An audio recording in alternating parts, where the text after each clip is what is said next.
What's up, ladies and gentlemen? Mikey McNuggets here. It is Friday, 11:32, and no, I have not been held hostage. I've not been kidnapped. I have a wedding this afternoon in the middle of nowhere, Pennsylvania. So I'm in the hotel room, which is why I'm not on UCSS today. But I brought my stuff because I thought I may have to do a emergency stream had the Guardians lost.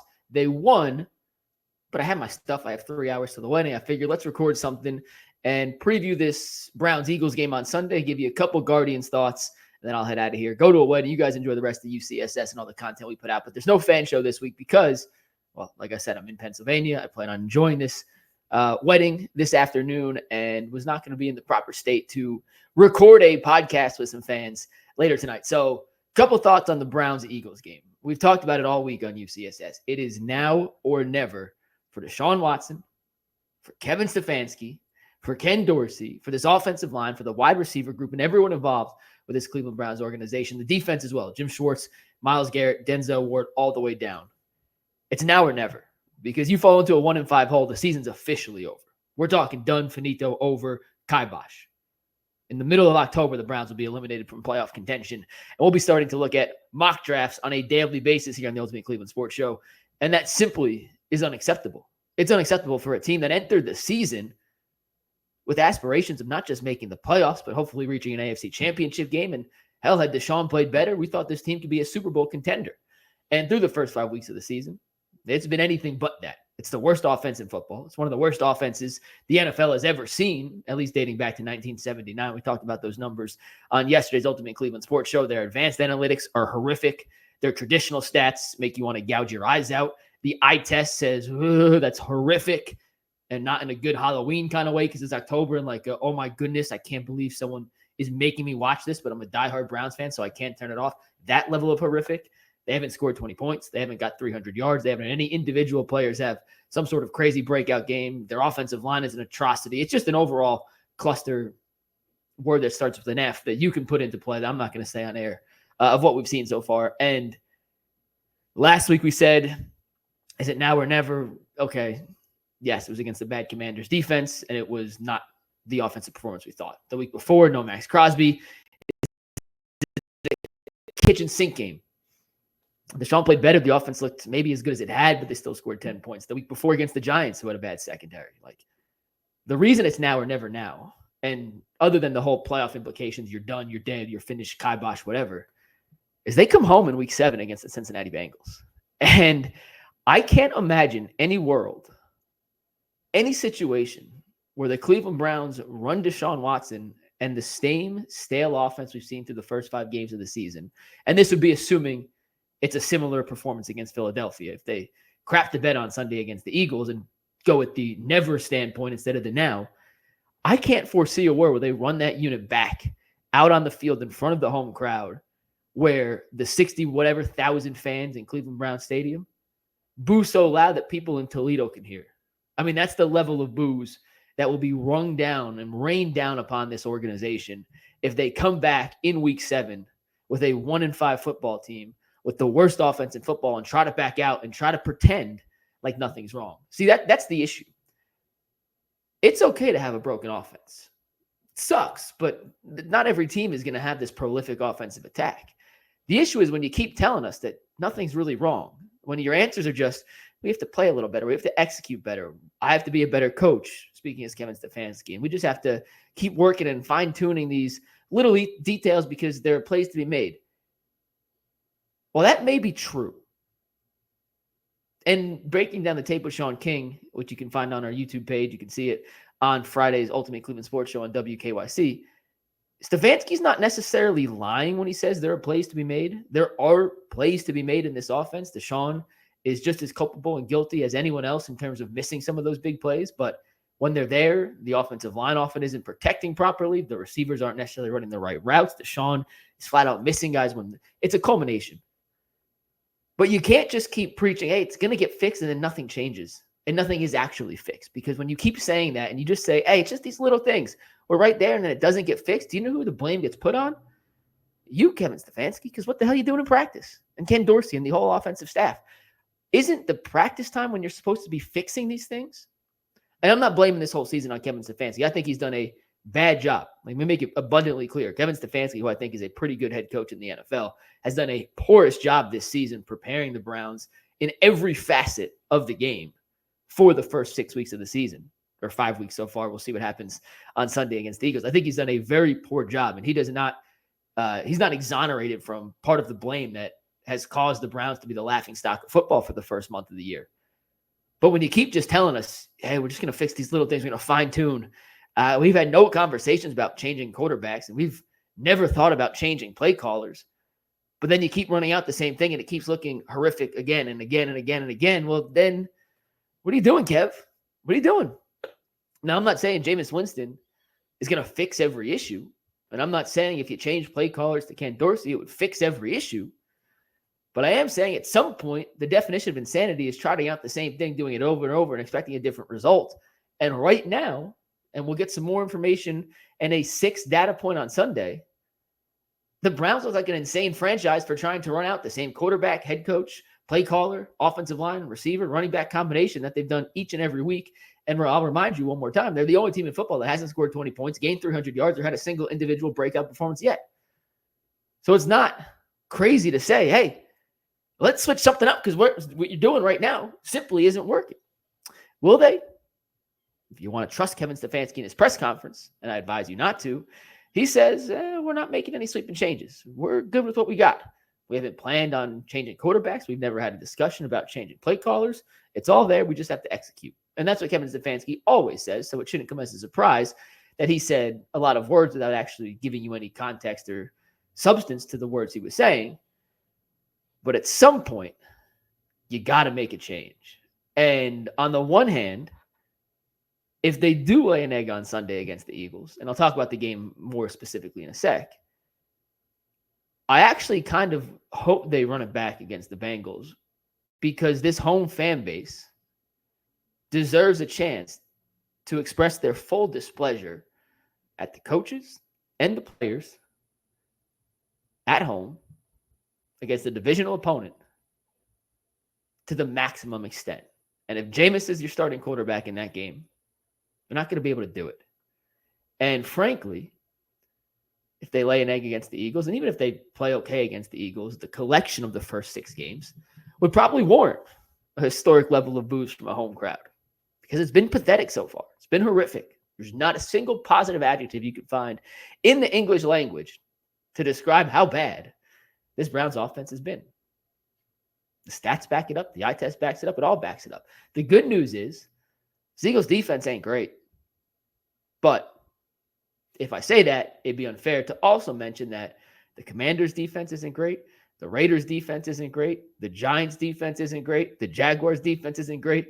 And the Cowboys defense isn't great, even though they were better earlier in the season before they dealt with some injuries. But if you look at the DVOAs of the first 5 opponents they've played, the Browns had the easiest schedule in the NFL in terms of how bad the opposing defenses were, according to DVOA, which is my favorite of the nerdy stats.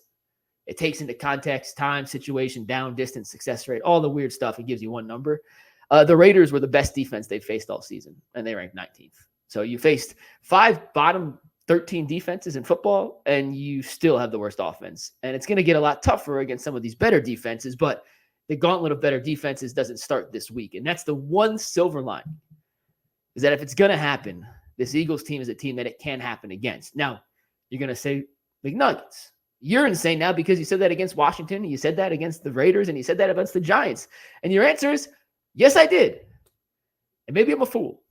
I am a fool. We know that. I'm a fool. And I'm not going to pick the Browns to win this week. I did the last 2, and I picked them to win the last 3, actually, and they lost all 3. So I'm not going to pick them to win this week. But I do think this is a defense that, at least on paper, they should be able to take advantage of. The Eagles starting secondary, Darius Slay, who's not the same player he was 4 or 5 years ago when he was an all-pro. He's older, slower. It's a good matchup for Amari Cooper. Quinyon Mitchell, their rookie, has shown some flashes, but he's a rookie. And if you're going to trade and pay a guy like Jerry Jeudy, I need to be able to count on Jerry Jeudy to beat a rookie cornerback. You just do. It's plain simple. You need a guy like Jerry Jeudy to be able to take advantage of facing a rookie quarterback making his, I don't know if it's his first start, second start, whatever. He didn't start to start the year, but now he's starting. We'll call it his third start, and I'm just making up a number. But his sixth professional game, Jerry Jeudy, that's a matchup you have to win. And David Njoku's expected to play. And you got most of your offensive line back. And I'm not sure what the hell's up with Jack Conklin, but he's gotten some sort of pass from us, including us on UCSS, that I'm not really willing to give him a pass on anymore. It is quite unexcusable, in my opinion, that he was practicing before Jed Wills, who's been a full participant in practice multiple times now for multiple weeks, and is yet to actually suit up on Sunday. I don't know what the heck's going on with that. And DeJuan Jones has to play better, and they still don't have Wyatt Teller, but Zach Zinter is going to have his hands full going up against Jalen Carter and Jordan Davis. And there's a bunch of variables that could lead to this Browns offense looking like the same Browns offense we've seen. But it's also a defense that has given up a ton of points to some offenses this year that frankly aren't great. And frankly, not great would be the best thing you could say about the Browns offense. Like that would be giving them the highest compliment possible for what they've seen, but it's not the 1985 Bears, and it's not the 2000 Ravens, and it's not the 2007 Chicago Bears when they lost in the Super Bowl to the Colts that year. It's not a great defense by any means. Like you have to be able at some point to take advantage. And I'll give you the final remarks on this, and I'll talk a little guards, and then I'll get out of here and start getting ready for this wedding. Deshaun Watson's a prideful guy, man. I hope he's a prideful guy. And he says he doesn't hear the noise, and he said, I'm not on social media, and that's a load of horse crap. He's blocked half of Brown's Twitter. Like, whether it's him or his people, he hears the stuff, he sees it. It's natural. Tyvis Powell did a great job explaining to us on Thursday's show that when you get in after a game, he was playing the league 4 years ago. The first thing dudes were doing was checking their phone. And now with social media has gotten bigger and bigger and bigger, and we've gotten more and more attached to our phones, I don't believe that's changed. If anything, I think it's gotten even worse. So Deshaun can say, I don't hear the noise. I don't look at social media. I'm calling cap on that. And Deshaun, if you see some of this stuff, and it's got to be tough. It's got to be tough on your mental state. I understand that facet of it. This could be your last chance to shut everyone the you-know-what up. And if you can play, we've lowered the bar so low on Deshaun that you don't have to play incredible. Just play okay. Just play decent. And you'll get so many people to shut up for a week. Just a week. It's a week-to-week thing. Play better against the Raiders. Play like absolute dog crap against the Commanders. You just play halfway decent. You get dudes off your back for a week. You're able to enjoy life a little more. And as Browns fans, someone who covers the team, has to talk about them for 12 hours a week. If that, maybe not more. Maybe more. 10 hours of UCSS, a post-game show, Ultimate Browns, whatever. 13, 14 hours a week. If someone has to be part of that. Like, it makes our jobs more fun too. Because we don't like talking about a shitty offense. Excuse my language. That's what they are right now. And you have a crappy quarterback and a crappy line and crappy receivers and a crappy game plan. When you add that all together, what does 4 craps equal? A toilet bowl. And you want to flush it away. And that's what I want to do after every Browns offensive performance we've seen this season. So it really is now or never for this team, because I don't think Jimmy Haslam will allow this Browns organization to get embarrassed at home if it's another stinker against the Eagles on Sunday. And he'll have his hand forced, or he'll force Stefanski's hand into making some sort of decision and change. And I lean towards that being a play caller change, not a quarterback change, if I know what Jimmy Haslam likes to do, or at least putting the pieces together on what we've heard this week. But something has to change, because if this iteration of the Browns is ever going to make some noise, and yeah, the playoffs is probably a far cry. It's probably out of the world of reality already. I fully get that. But if they're going to do anything this season, it has to start Sunday. They didn't play in the preseason. That's 3 weeks. Okay, scratch the first 3 games out. They've had 2 games since. Raiders game, they look decent. And decent might even be stretching. I know they had the touchdown to Amari Cooper called back. They had the interception that hit off Cooper's chest. But they still only scored 1 offensive touchdown in that game, and it was on the opening script. They scored 10 points in the first quarter, didn't score again the rest of the game. The defense scored the only touchdown. They looked putrid against the Commanders, who had the worst third down defense in football, and held them to 0 for 12 to start the game on third down. Their lone third down conversion came on the final drive of the game in garbage time. They were 1 of 13 in the game, lowering their third down conversion rate from worst in football to even further down the ladder to all-time bad levels. So it's now or never. So here's my PSA to you, Deshaun and Kevin and the rest of this offense and defense, because the defense hasn't been good enough either, but they've been getting a pass because of how bad the offense has been. Get your shit together. Figure it out, because this team is way too talented to be 1-5. Speaking of the number 5, the Cleveland Guardians have a Game 5 at home on Saturday night, primetime, standalone game against the Detroit Tigers. Winner take all, advances to the ALCS to face the New York Yankees. And Tarik Skubal, the Tigers ace, the future AL Cy Young Award winner, he's going to win the award this year, the AL Triple Crown pitching winner this season, is on the mound for Detroit. Not exactly sure who the Guardians are going to go with in Game 2 when Skubal pitched the first time around. They went with Matthew Boyd. I'm not sure if Stephen Vogt's going to throw out Boyd again or if they'll go with someone else. But you can't ask for a better opportunity for a young team than what they have in front of them on Saturday night. Primetime, standalone, going up against arguably the best starting pitcher in baseball right now. He was the best starting pitcher this season. If you want to argue, well, some guys were hurt, Shohei didn't pitch, whatever, fine. You could have that debate on your own YouTube podcast, whatever. Like, I'm not going to have it right now. But Skubal was the best pitcher in baseball this year. And for a young team that has seemed to be underappreciated on a national scale all season, overlooked, they had the second best record in the American League. At times throughout the second half of the season, they had the best record in baseball. And because of the fact that their superstar Jose Ramirez isn't a giant face in terms of the MLB marketing scheme, and because their best pitcher was Tanner Bybee, well, Clase is the best pitcher, but the best starter is Tanner Bybee, who's a relative no-name to the casual MLB fan outside of Cleveland. And because guys like Josh Naylor and Stephen Kwan and David Fry, their other 3 offensive all-stars, are all beloved in the city of Cleveland, outside of Cleveland, they're just not these household names like a Judge and a Soto and guys like that. So all season, they've been flying under the radar. And it's been the fun Guardians, the pesky Guardians, the new manager, like these young teams overachieving. What they've done so far, we'll take it, but it's not enough. Like, this team won 90-plus games in the regular season and finished with the number 2 seed in the American League. They got a first-round bye. And I understand now in the playoffs, the bye doesn't mean a whole lot. We're seeing in the NLCS, the Dodgers are in a Game 5. The Phillies lost to the Mets. Like, the bye does not ensure anything. If anything, you could argue it may be a detriment to the top 2 seed. And the way this is lining up, Skubal in Game 5, the Tigers have it lined up almost perfectly to how they would want it. But you have a chance on a standalone national TV game on a Saturday night with the eyes of the entire nation watching to make a statement. And to prove this regular season wasn't a fluke. And to prove that this Guardians team isn't just a fun story this year, but they're building something. And this is not something that's just a flash in the pan, but it can be sustainable over the course of the next half decade or decade, or however long Stephen Vogt and Jose Ramirez, well, Vogt's going to stick around, but Jose Ramirez still has it in him. And Josh Naylor, who there's the whole contract discussion with him, and Stephen Kwan. Those guys may not be in Cleveland forever. Like, they don't appear to be taking the hometown discounts like Jose Ramirez did. And that could lead to a condensed window here for this nucleus that, at least on paper, looks like it could be a perennial contender for the next decade.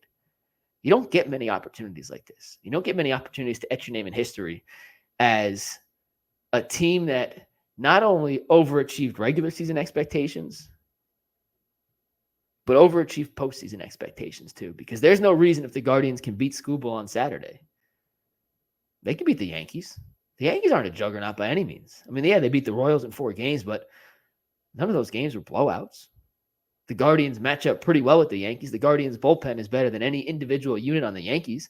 And I don't want to get too far ahead and start looking ahead, but my point is that David Fry home run in the 8th inning to give the Guardians the lead in Game 8 could be the kind of thing we look back and say, that was the moment it all clicked. Bull told me last night, and I hope I get this stat right. The Guardians hadn't won an. Let me actually read it so I don't get it wrong, because it's that important of a stat. The Guardians hadn't won a game in which they were facing elimination in 27 years. 31 years old. The last time they had won a game facing elimination was 1997. For David Fry, the guy who struggled the entire second half of the season, the guy who came over as a player to be named later, as a guy who made an all-star team this year, one of the more improbable all-star runs of all time, hits maybe the biggest home run this franchise has had in the last 2.5 decades, 3 decades. A go-ahead homer in Game 4 on the road, down by a run to go up a run after he botched it the night before. Are you kidding me? Like, we're talking about David Fry here. He effing did it. He did it. And that's the beauty of baseball, is you never know. Brian Rocchio, who was a laughingstock throughout the regular season, has come up in the postseason and looked like one of the more competent hitters. On the flip side, Jose Ramirez has been a shell of himself. I know he hit the dinger last night, but it's his second hit of the series. You need more from Jose. And that's where I want to end this. It's Game 5, winner take all. It's not Game 7, but it's a best-of-5 series, same premise. Winner take all, loser goes home. This is where you need your stars to step up. And the Tigers have Tarik Skubal on the mound, who is, as we mentioned earlier, the best starting pitcher in baseball this year. And the way he pitched in Game 2, I have very little doubt in my mind that he will be fully ready, locked in, and loaded to make everything, or to do everything he can, whether that's going 10 innings if he has to give the Tigers a chance to win. And when the Guardians in Game 2, they ended up losing that game. But when they got Skubal out of the game in the 8th, he pitched 7, came out in the 8th. The score was 0-0. You're like, damn. They just took Skubal's best punch, and they're still in it. I have a feeling Skubal is going to be dealing on Saturday night. And whether it's Jose or Quan or Naylor or Rocchio or Lane Thomas like he did in Game 1, somebody is going to have to make a hit on a crazy pitch in a way that 99 out of 100 times you swing and whiff on, and it's got to turn into a double. Or it's got to be a blooper with someone on base. Because you're not going to get many opportunities off this guy. You're not. It's just, he's that good. So when you can make something happen, some magic happen out of nothing, you have to take advantage of it. And this Guardians team did that throughout the first half of the season better than any team in baseball. And then they kind of teetered up and down like a roller coaster over the second half of the season. In that regard specifically. Clutch hits from everyone on the team when it mattered most. And we saw it in Game 4 with David Fry. And I hope that's not just another peak on a roller coaster for an eventual dip. I hope that is now the ascension of the roller coaster for the next, hopefully, 8 more wins. Because if they can, this city will go absolutely wild. Yeah, it's a Browns town. We all know Cleveland's a Browns town. But a Guardians World Series would bring this city to its knees in the best way possible. You can't make a World Series if you don't make the ALCS.